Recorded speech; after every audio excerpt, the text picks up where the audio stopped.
रघुकुल रीत सदा चली आई, प्राण जाए पर वचन ना जाए। और ऐसे ही एंटरटेनमेंट का वचन लेके एक फिल्म आ रही है जिसका नाम है मंडली। और मंडली की स्टार कास्ट आज हमारे साथ मौजूद है, कुछ खास मेहमान हमारे साथ मौजूद हैं। उनसे बात करते हैं और देखते हैं कि फिल्म के बारे में क्या कुछ हमें अंदर की जो बातें देखने को मिलती है, सीखने को मिलती है। तो हमारे साथ मौजूद हैं स्टूडियो में लाइव विजेंद्र काला सर, अंचल मैम और साथ ही साथ प्रशांत सर। बहुत बहुत स्वागत है आप सभी का इंडियन न्यूज़ और न्यूज़ एक्स पे। विजेंद्र सर, सबसे पहला सवाल तो मेरा आपसे है, पॉइनर ऑफ फिल्म इंडस्ट्री हमारे साथ मौजूद हैं, बहुत बहुत स्वागत है। आपके अपने गढ़ में मथुरा वृंदावन में मूवी शूट हुई है, तो सबसे पहले तो किस तरह का एक्सपीरियंस था अपनी मिट्टी में शूट करके इस फिल्म को? आंखों में आंसू आ गए बहुत जोर से। जी। इमोशनल। जी। लेकिन ऐसा नहीं है, मैं 2-3 पिक्चरें कर चुका हूँ मथुरा में। और बहुत अच्छी बात है कि अपने शहर में इस तरह की फ़िल्म, क्योंकि मैंने बचपन से रामलीला देखी है। और दरियाँ रजाई, ये क्या बोलते हैं, बोरियाँ वोरियाँ लेकर के कभी कभी ठंड में ऐसे हल्के हल्के शॉल वॉल लपेट के गुदड़ी के लाल बिल्कुल बन के बैठे हुए हैं, जगह घेर के बैठे हुए हैं, सामने रामलीला चल रही है। और इतनी सुंदर भाव भंगिमा है कि मतलब आपको आंसू आ जाए, क्योंकि रामलीला अपने आप में बहुत गंभीर विषय है। भगवान राम को 14 वर्ष का वनवास है ना, वो भी मतलब उनके पिता ने बहुत दुख के साथ सुनाया। तो इस तरह की कहानी जब हम देखते हैं अपने बचपन से लेकर के, तो एक सामाजिक हमारी भी एक उसूल बन जाते हैं कि हम इस चीज़ को कैसे कैरी ऑन करें आगे के लिए। तो जब हमारी रामलीला के तौर पे और मंडली की शूटिंग मथुरा में हुई, तो नेचुरली वो सब आया। मैंने कुछ कुछ अपने दोस्तों को वो पॉइंट्स बताए जहाँ जहाँ पे रामलीला होती थी। दूसरी बात ये कि हमारी जो कहानी है, उस कहानी के अंदर, मंडली के अंदर एक मंडली है जहाँ रामलीला होती है। और उसके बाद जब वो रामलीला वहाँ बंद हो जाती है, तो वही मंडली फिर किस तरह से नई मंडली बनाती है। बहुत ही खूबसूरत वो ट्रेलर में हमें देखने को मिला है, काफ़ी प्यार मिल रहा है ट्रेलर को। मैं आपसे मेरा सवाल है कि ब्रिजेंद्र सर के अलावा स्क्रिप्ट को हाँ करने का क्या एक रीज़न था? स्क्रिप्ट जी। इन इट सेल्फ रीज़न है, क्योंकि जब आप फिल्म देखेंगे आपको पता चलेगा ये फिल्म पावर पैक्ड फिल्म है जिसमें सब कुछ है। लव, कॉमेडी, ड्रामा, एक्शन, सब कुछ, थ्रिलर, जो एक आप अच्छी फिल्म से एक्सपेक्ट कर सकते हो वो है। स्क्रिप्ट में आपको एक एक सीन भी ऐसा नहीं लगेगा यार ये नहीं होना चाहिए था या यहाँ पे बोर हो गए, बिल्कुल नहीं। सारा टाइम आप एंटरटेन रहोगे। एक बहुत प्यारा सा हम मैसेज भी देना चाहते हैं जो आप अपने साथ लेकर जाओगे। रामलीला के ऊपर आधारित है, पर उसके आसपास क्या होती हैं चीज़ें, उसके एक्टर्स में क्या क्या उनको संघर्ष के साथ का आगे बढ़ना पड़ता है, उन सब के ऊपर है। तो जब स्क्रिप्ट पढ़ी तब मैंने सीधा हाँ बोल दिया, और एक्टर्स तो फिर सोने पे सुहागा थे मेरे लिए। प्रोड्यूसर साहब, मैं आप पे आना चाहूँगा कि बात की जाए तो जब आपके दिमाग में इस फिल्म के बनाने पे आया, तो पहली बार मेन स्ट्रीम में इस तरह का कुछ, थिएटर में, सिनेमा में इस तरह का कुछ होने जा रहा है, और किस तरह से आपने सोचा कि क्या थॉट प्रोसेस था कि मुझे इस चीज़ पे काम करना चाहिए? हाँ, सबसे पहले मैं बताऊँ, ये थॉट प्रोसेस हमारे एक डायरेक्टर साहब हैं, हमारे मित्र हैं राकेश चतुर्वेदी ओम। उनकी मतलब स्क्रिप्ट रेडी थी। उन्होंने आके मुझसे बात की, तो जब कॉन्सेप्ट मैंने समझा, देखा, तो पहली बार हिंदुस्तान में पहली बार ऐसा सिनेमा, मुझे लगा कि ऐसा सिनेमा आना चाहिए जो एक संदेश दे रहा है कि भगवान राम की रामलीला हो रही है और वहाँ पे कुछ असामाजिक तत्व अपनी फ़ायदे के लिए कहीं न कहीं मतलब डांस करा रहे हैं, अश्लील डांस करा रहे हैं, बीच-बीच में रामलीला के बीच में। तो मुझे ऐसा लगा कि इसको मुद्दा, ये एक सामाजिक मुद्दा भी है, इसको उठाना चाहिए। बाकी मेरे साथ में जितने लोग थे, उन्होंने भरपूर सहयोग किया है इसका। और इसमें हमारे विजेंद्र सर तो हैं ही हैं, विनीत जी हैं, रजनीश दुग्गल जी हैं, और अभिषेक दुहान हैं, अलका अमीन जी हैं, मतलब बहुत सारे, और कमलजीत जी भी हैं, हमारे सीनियर एक्टर्स हैं, बहुत सारे हैं। बहुत उम्दा एक्टिंग करके इस मतलब छोटे से प्रयास को उन्होंने बहुत बड़ा प्रयास करके आगे, मतलब एक बहुत बड़ा प्रोजेक्ट खड़ा करके दे दिया है। इससे मुझे लगता है कहीं ना कहीं आपने बिल्कुल सही कहा कि सोशल टैबूज हो, जितनी भी चीज़ें हैं वो हमें काफ़ी सारी चीज़ें क्लेरिफाई भी होंगी और ट्रेडिशनल हमारी वैल्यूज़ को ये सामने लेके आएगी ये फिल्म। आपसे पूछना चाहूँगा अंचल जी कि जिस तरह इस फिल्म में मैंने देखा है कि काफ़ी सीनियर कलाकार आपके साथ काम कर रहे हैं, जैसे जिनके नाम भी सर ने मेंशन किए, तो कहीं ना कहीं मैं सुन रहा था अभिषेक भाई का एक इंटरव्यू, उन्होंने कहा था कि मुझे विजेंद्र सर हो चाहे गुक्कू सर हो, जितने भी लोग हैं, मुझे उनके साथ काम करने में इसलिए अच्छा लगा क्योंकि वो एक्टर को स्पेस देते थे, वो कभी महसूस नहीं होने देते थे कि मैं सीनियर हूँ और जूनियर। तो किस तरह का मज़ा आया सब काम करके सीनियर्स के साथ? क्या कुछ सीखने को मिला? क्या कोई क्वालिटीज़ जो आपने अडेप्ट की हों? बहुत कुछ सीखने को मिला। ब्रिजेंद्र सर के तो मतलब वन लाइनर्स ऐसे होते हैं कि इंसान सुबह से लेकर रात तक हंस हंस के पागल हो जाए। तो बल्कि मैं चाहती हूँ कि मैं इनके साथ एक बार लाइफ में एक सीरियस सीन करूँ, जहाँ पर हम मतलब इंटेंस सीन चल रहा हो, तो मैं देखती हूँ कि मतलब वन लाइनर्स पे क्या मैं वो इंटेंसिटी के साथ निभा पाऊंगी या नहीं, क्योंकि अभी तक तो सिर्फ मस्ती हो रही है, मजाक हो रहा है। फिल्म में हालांकि ये हमारे गुरु बने हैं, ये हमें सिखा रहे हैं मंडली के बारे में, डायरेक्टर बने हैं। एंड बहुत मज़ा आता था, ऐसा लगता था कि मतलब एक फैमिली है मिलके फिल्म बना रही है। और मतलब हंसी मजाक में कब इतनी अच्छी फिल्म बन गई, जब हम सबने देखा और हम एक्चुअली शॉक थे कि वाह, बाय प्रोडक्ट हमारा बहुत अच्छा बना है। तो वो देखकर ज़्यादा खुशी हुई। विजेंद्र सर, जिस इस ट्रेलर मैंने देखा तो उसमें जो हमने देखा पॉलिटिशियंस और ये सब भी है, जब अपने कह सकते हैं कि जब उनका कोई ये सोशल मीडिया कुछ भी चल रहा है या कुछ ऐसे सोशल चीज़ें चल रही है, बीच में वो अपना डांस से चला जाते हैं, कहते हैं कि इसको ले आते हैं तो हमारी टीआरपी बढ़ जाएगी, थोड़ा हमारा बहुकाल हो जाएगा। तो रियल लाइफ में भी मैंने खुद देखा ये चीज़ें कि जैसे कोई एक्टिंग करने जाता है, रामलीला पाट लेते, कह रहे हैं क्या भांड वाला काम कर रहा है, तू कुछ नौकरी वोकरी कर ले। अभी भी कुछ जगहों पे ये चीज़ें होती है। तो आप जब इस फील्ड में आए तो कहीं ना कहीं आपको भी कुछ सोसाइटी के लोगों ने कहा होगा कि कहाँ ये सब में जा रहा है, कुछ नौकरी वोकरी कर लो, सरकारी नौकरी कर लेते हैं। तो किस तरह का वो उस समय का माहौल था? अभी तो माँ बाप बड़े सजग हो गए हैं और मतलब बच्चों को आज़ादी दे रखी है कि वो जो चाहे वो कर सकते हैं। नेचुरली मतलब हमारे टाइम पे ऐसा नहीं था। मेरे पापा वेटनरी कॉलेज में थे, उनकी भी तमन्ना थी कि मैं वेटनरी डॉक्टर बन जाऊं या फिर कोई सरकारी नौकरी लग जाए। लेकिन मैं बचपन में मैंने रामलीला देखी, उससे प्रेरित होकर फिर मैंने थिएटर किया, है ना। कहीं ना कहीं वो जो अभिनय का एक अंश था वो वहीं से निकला। और साथ में यही कि ये जो स्ट्रगल है आपकी कि आपको क्या प्रोफेशन चूज करना है, ये डेफिनेटली बना रहता था। सरकारी नौकरी एक इतना बड़ा शब्द, इतनी बड़ी चीज़ हुआ करती थी। हर पेरेंट्स में अभी भी देखते हैं, लेकिन अभी क्या है, बहुत सारे ऑप्शंस हैं, है ना। प्राइवेट जॉब बहुत अच्छी अच्छी आ गई हैं। लेकिन उस ज़माने में क्या था कि हमारे पास प्राइवेट जॉब कहने के लिए कुछ था ही नहीं, क्योंकि हमें था कि हम थिएटर करेंगे।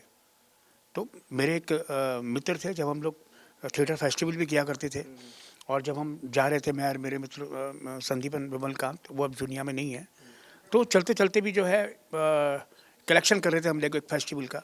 और वहाँ हमने देखा कि मतलब मेरे एक और मित्र के फादर वहाँ पर आए, उन्होंने रोका, बेटा क्या हो रहा है? तो हमने कहा बस चंदा वसूल रहे हैं। बोले किस बात के लिए? कि मतलब फेस्टिवल करना है उसके लिए। अच्छा। तो उनको बड़ा अफसोस हुआ कि ये देखो थैला लेकर के साला चंदा वसूली कर रहे हैं। तो उन्होंने कहा कि पर तुम लोग करोगे क्या? हमने कहा ये नाटक है। नहीं नहीं वो तो ठीक है, पर करोगे क्या? हमने कहा नाटक। अरे खाओगे कैसे? हमने कहा नाटक इसी से कैसे? फिर एकदम दिमाग ने काम किया, हमने कहा कि हम एक नाटक नाट्य गांव बसा रहे हैं। बोलो कहाँ पे? तो हमने कहा यही आगे बिरला मंदिर के पास एक ज़मीन है, सरकार से बातचीत चल रही है। और उनको हमने इतना बड़ा वो दिखाया कि नाट्य गांव होगा, पूरे देश के जो नाट्यकार हैं वो आएंगे, वो वहाँ पे रहेंगे, उनकी कॉलोनी होगी, और हम लोग मतलब यहाँ वहाँ खूब थिएटर किया करेंगे। मन में था कहीं ना कहीं कि एक नाट्य गांव बसाएं, लेकिन वही धीरे धीरे करके वो सब तो नहीं हो पाया। लेकिन हाँ, कैसे न कैसे करके फिर इस फील्ड में आ गए। जी बिल्कुल, और आपने बहुत अच्छा किया इस फील्ड में आके, और हमें काफ़ी कुछ, आप एंटरटेनमेंट के साथ साथ बहुत कुछ सीखने को मिलता है आपसे। मैं आप दोनों से पूछना चाहूँगा, सबसे पहले तो आपने पहली बार आप पहले रामलीला जैसे आपने वर्चुअली भी और वैसे भी खुद महसूस किए ग्राउंड पे जाके, और मथुरा की रामलीला तो बहुत ज़्यादा फेमस है, तो किस तरह का अनुभव रहा वहाँ पे? बहुत सुंदर। मैंने लाइफ में पहली बार तभी देखी जब हम शूट कर रहे थे, और शूट के साथ साथ भी कहीं पर हो रही थी। तो मतलब आई वॉज़ वेरी प्राउड कि हम जो फिल्म बना रहे हैं उसको इतनी डीपली रूटेड कल्चर है वो, कितने सारे लोग आकर देखते हैं। और मुझे उस दिन विश्वास हो गया कि हमारी फिल्म भी अच्छा करेगी, क्योंकि जो लोग मंच पे जाकर देखते हैं, अगर वो थिएटर में आकर देखेंगे तो उन्हें और कितना मज़ा आएगा। तो बल्कि हम इतने रियलिस्टिकली शूट करते थे कि लोगों को लगता था कि हम भी रामलीला ही रचा रहे हैं, उन्हें पता ही नहीं चलता था कि हम शूटिंग कर रहे हैं। तो बहुत मज़ा आया। एंड अब बस वेट है 27 तारीख की, जब फिल्म बाहर आए और लोगों का रिव्यू मिले। और आपका कैसा अनुभव था? मेरा अनुभव भी बहुत प्यारा रहा है। साथी कलाकारों के सबका जो भी इस मूवी के साथ थे, बस हमारा कहीं ना कहीं संदीपन जी की बात कर रहे थे, हमारी मूवी के अंदर उन्होंने पार्ट भी किया हुआ है। उसी दरम्यान उनका थोड़ा सा हार्ट अटैक आने से हुआ, तो एक अफसोस साथ में रहेगा। लेकिन बहुत अच्छा अनुभव रहा सारे लोगों का। मंडली बहुत अच्छा एक प्रोजेक्ट बनाकर तैयार किया है सारे सारे लोगों ने मिलकर। तो मैं यही उम्मीद करता हूँ 27 अक्टूबर को आएँ, बच्चों के साथ आएँ, बड़ों के साथ आएँ, अब पूरे परिवार के साथ आके उस क्षण को मतलब उस क्षण के सारथी बने जो आने वाला 27 अक्टूबर को है। और ज़रूर जाके देखिएगा सभी लोग। और वहीं बात कीजिए आपकी और अभिषेक भाई की केमिस्ट्री, हमने देखा बंटी जो आपका किरदार है और आपका और उनका खट्टी मीठी जो आपकी ऑन स्क्रीन केमिस्ट्री है वो तो हमने ट्रेलर में देखी। और आपने कहा कि और भी चीज़ें आपको देखने को मिलेंगी जब आपका जो उनका डायलॉग जब खत्म होता है, आपका जो आंसर होगा वो मूवी में हमें देखने को मिलेगा। लेकिन कहीं ना कहीं बात कीजिए तो ऑफ स्क्रीन कैसा आप दोनों का रिलेशन था? हाउ इज़ ही, मतलब मैं तो उनको जानता हूँ लेकिन आपके साथ कैसा उनका एक्सपीरियंस था? जैसे सब एक्टर्स होते हैं वेरी कंफर्टेबल पैली, मैं एक ऐसी बंदी हूँ जो मैं हर स्थिति में ना ढल जाती हूँ। आप इन्फ्लुएंसर भी हो ना इसलिए। मैं अपने आप को एक्टर पहले मानती हूँ। इन्फ्लुएंसर तो एक प्रोफेशन होता है। आप जब एक्टर होते हो ना तो आप ऑटोमेटिकली लोगों को इन्फ्लुएंस करते हो। आज जैसे मैं आपके सामने खड़े होकर बोल रही हूँ 27 तारीख को फिल्म देखिएगा, तो जितने भी मेरे फैंस होंगे वो तो जाकर देखेंगे, तो वो ऑटोमेटिकली मैं इन्फ्लुएंस कर रही हूँ। बट ढलना जो होता है वो आपकी नेचर होती है। बहुत सारे इन्फ्लुएंसर्स बाय द वे ढल नहीं पाते हैं, वो नाक में दम कर देते हैं। तो मैं ढल जाती हूँ, मुझे नहीं फर्क पड़ता सामने वाला कैसे। बट हाँ, ऑन द अपसाइड हमारी मंडली की स्टार कास्ट में सब लोग ही बहुत प्यार से रहते थे और बहुत प्यार से शूट करते थे। जी बिल्कुल, वो प्यार वो दिख भी रहा है हमें ट्रेलर में। विजेंद्र सर, सबसे पहले तो आपको मुबारक देना चाहूँगा, आपकी वेब सीरीज़ एसएससी बहुत ही बेहतरीन हिट हो रही है, मिलियन में उसके व्यूज़ आ रहे हैं। अमित भाई अभी परसों ही हमारे ऑफिस में आए थे, बिल्कुल, और बहुत ही उन्होंने आपकी तारीफ़ कर रहे थे, कह रहे थे कि विजेंद्र सर ऐसे आर्टिस्ट हैं तो उनके सामने मुझे ऐसे कभी लगा ही नहीं मैं एक्टिंग कर रहा हूँ, एकदम रियलिस्टिक तरह का किरदार है। और आज उसका सेकंड एपिसोड भी रिलीज़ हो गया। तो किस तरह अपने छोटों से भी हम कुछ सीखते हैं, तो क्या कुछ अनुभव रहा आपके उनके साथ? छोटों से हम हमेशा सीखते हैं क्योंकि वो आगे होते हैं। और जो लेटेस्ट टेक्नोलॉजी हो, जो भविष्य में जिस तरह से, वो ऐसा थोड़ी है कि मतलब कि हम छोटों को सिर्फ सिखाते रहते हैं, उनसे हम सीखते भी हैं। उनका एक उनके नए तौर तरीके होते हैं, तो डेफिनेटली सीखने को मिलता है। और कभी भी, क्योंकि ये तो ऐसी विद्या है सरस्वती की असीम, मतलब ये आप मरते दम तक मतलब सीखते रहो तब भी ख़त्म ना हो। जी बिल्कुल। इस कंसेप्ट पे पहले भी मेन स्ट्रीम पे बड़े बैनर्स की फिल्में आई हैं लेकिन उतना लोगों ने पसंद नहीं किया है, उतना एक्सेप्ट नहीं कर पाए हैं। आप समझ रहे होंगे किसकी बात कर रहा हूँ। तो अब आपको लगता है कि इस समय आपकी इस फिल्म का आने का मेन स्ट्रीम में कहीं ना कहीं सोशल अवेयरनेस का काम नहीं करेगा? नहीं, हमारा उससे कोई कंपैरिजन नहीं है। हम रामायण नहीं बना रहे हैं, है ना। हमारी कहानी जो है एक मंडली की कहानी है, जो कि रामलीला करती है। मतलब पूरी रामलीला भी नहीं दिखाई हमने ना। हम दिखाते हैं कि एक कंपनी है, एक मंडली है जो कि रामलीला करती है, लेकिन किस वजह से वो रामलीला बंद हो गई, उसके बाद फिर एक नई रामलीला की मंडली शुरू हुई, और उसमें कैसे कैसे क्या हर्डल्स आते हैं, ठीक है ना। तो ये सारी चीज़ें, ये हमने मतलब मथुरा में, गोकुल में, भिन्न भिन्न जगह पे इसको हमने शूट किया। और मैं इस वक्त पे मतलब अपने मित्र संदीपन नागर को याद करूंगा, संदीपन विमलकांत को। उन्होंने इसमें परफॉर्म किया था, लेकिन कोविड से पहले ही उनका देहावसान हो गया था। और मुझे इस बात का अफसोस है कि वो मतलब इसका हिस्सा नहीं बन पाए, देख नहीं पाएंगे। तो श्रद्धांजलि अर्पित करता हूँ मैं उनको। और साथ ही ये कि जो मंडली है वो 27 अक्टूबर को आप सभी अपने करीबी सिनेमा हॉल में जाइए और अपना आशीर्वाद, अपना प्यार बनाइए, और प्लीज़ अपने आस पड़ोस में सबसे कहिए। मैं इसलिए भी चाहता हूँ मंडली देखी जाए क्योंकि हमने तो बचपन में देखी है रामलीला, लेकिन पता नहीं कितने सारे बच्चे ऐसे हैं जिन्होंने रामलीला कतई देखी नहीं। कुछ को तो ऐसा लगा है कि रामलीला का मंचन भी होता है, क्योंकि वो टीवी पर उन्होंने जो देखा है वो चीज़ें बिल्कुल डिफरेंट हैं, लेकिन मंच पे उसको किस तरीके से प्रस्तुत किया जाता है ये मतलब आज के बच्चों को कतई पता नहीं है। तो इसलिए मंडली देखें कि जो हमारा जो संस्कार रहे हैं, जो हमारी संस्कृति रही है, उसको हम किस तरह से मतलब अब भूल चुके हैं। जैसे मैं बोलता हूँ अभी रावण जलने वाला है ना, लेकिन पूरे देश में कुछ कुछ ही हिस्से हैं जहाँ ये रावण दहन की प्रथा होती है। लेकिन जैसे मैं बॉम्बे में हूँ, मैंने तो वहाँ देखा नहीं। होता होगा कहीं और बहुत दूर कहीं होता होगा गांव खेड़े में, लेकिन पहले चौपाटी के पास होता था, लेकिन अब नहीं होता। तो मैं जैसे अपनी बच्ची को नहीं दिखा पाया, तो और भी कई लोग होंगे जिन्होंने मतलब अपने बच्चों को ये दिखाया ही नहीं होगा। धीरे धीरे धीरे इस तरह की जो चीज़ें हैं वो विलुप्त होती जा रही है ना।